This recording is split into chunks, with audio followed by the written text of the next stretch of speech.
Welcome to the Slop Farm. Enjoy the video. You begin by opening Chrome//flags in the address bar. This is where experiments live.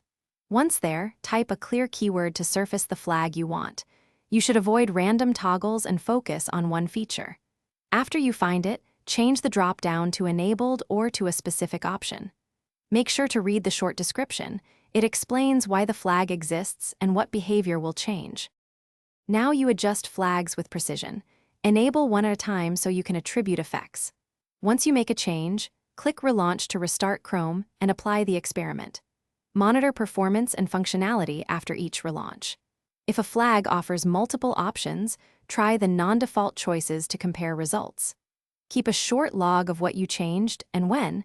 This helps you isolate interactions if multiple flags combine to produce unexpected behavior. Finish by confirming the final set of flags and documenting the stable configuration you want to keep. If something breaks, revert the specific flag to default and relaunch. If problems persist, start Chrome with a clean profile or run Chrome disable features from the command line to isolate the issue. One key tip: clear flags in small steps rather than resetting all at once so you can identify the culprit. Once stable, keep a note of the exact flags you changed. Thanks for watching. Consider subscribing if we helped you today.